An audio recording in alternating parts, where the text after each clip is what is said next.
Good morning, class. It's me, Mr. Ture, and here we have part 2 of this week's drawing warm-up exercise.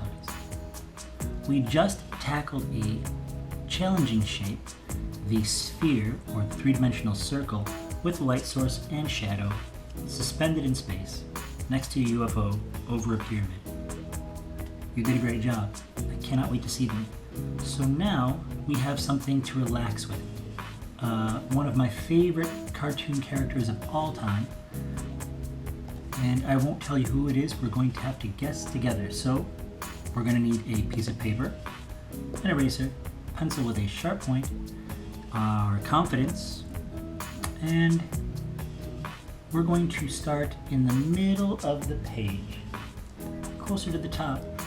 On the left-hand side, once again, we're going to have a circle. Not too big. Remember, we want room for the body and the top of the head. In the middle of this, we're going to have a pupil. Now, here, like a backwards C, we're going to have a nose. It goes like this. And the second eye, which will be the same size, is going to go behind the nose. Try to make the circle the same size.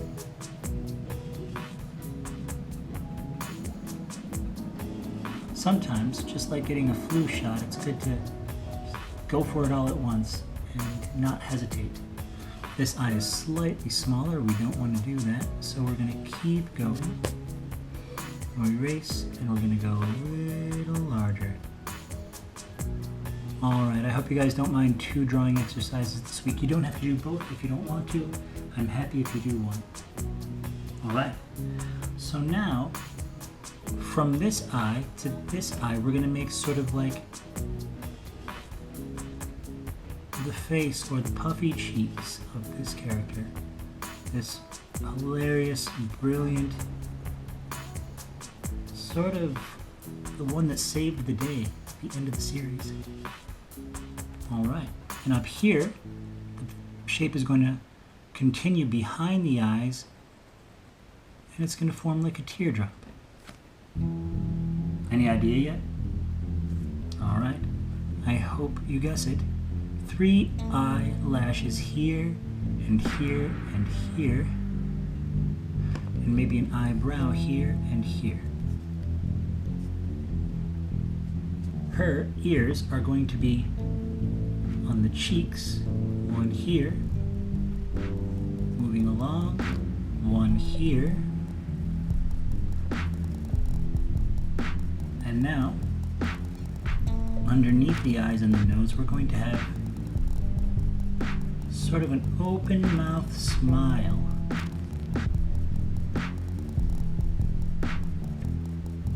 With 3 rectangles in the middle to signify the braces.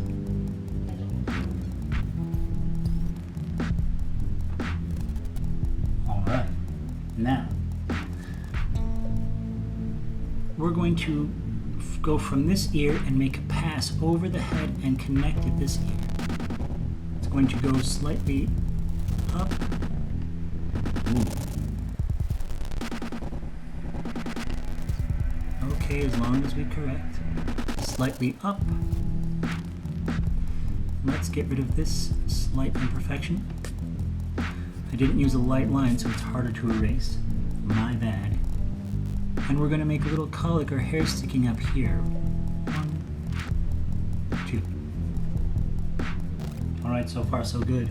Now Mabel, that's her name, I gave it away, wears a turtleneck. Her neck disappears behind the turtleneck in this very sort of flat, wide U.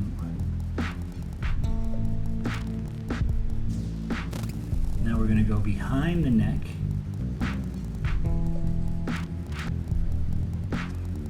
I love these cartoon characters because they have a lot of in front of and behind to review. I could always use a good review myself. Okay, so the shoulders of this go out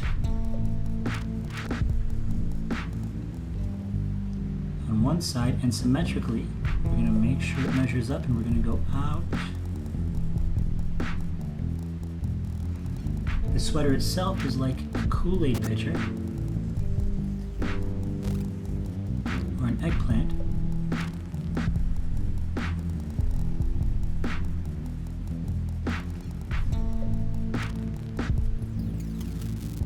The cuffs of the sweater. Very good so far. Now the skirt is just an imperfect rectangle. Now, what cartoons do sometimes is they cheat by hiding the fingers, and her sweater sleeves are so long that her fingers just stick out here, here, and here. Here, here, and here. Alright, now the hair goes behind the ears. It goes out here, loop, de-loop, and here. Loop, de-loop, and here. Mabel's legs are down below the skirt. We're going to give her simple shoes.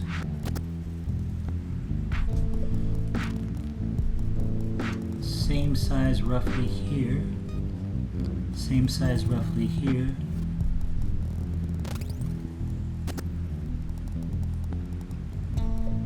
Now, I don't know if you kids are still saying this, but the way that I drew these, somebody might walk up to Mabel, point to her feet, and say, "What are those?" I haven't heard people say that in quite some time, though, so I think that's old. We're going to give her black shoes, color them in, or shade them in this case. And now finally, what goes on her sweater? I think a star, a shooting star, has 5 points. 1, 2, 3, 4, 5. A 3-color rainbow that sort of curves up, curves up, curves up. Now you can put anything you want on her sweater as long as it is appropriate. I, for one finishing touch, using the oily fingertip blending method that I learned, I'm going to color her hair in, as long as it doesn't completely mask or cover her eyebrows or eyelashes. Now, have you noticed that I'm not covering every single area with the pencil? I'm just dragging the pencil along the surface, so especially in this humidity, I can just blend with the finger and touch up if I need to. Alright, my friends, there is Mabel Pines, your second drawing of the week.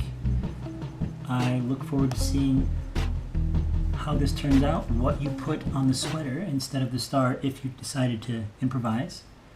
Thank you for drawing along, and we'll see you next week.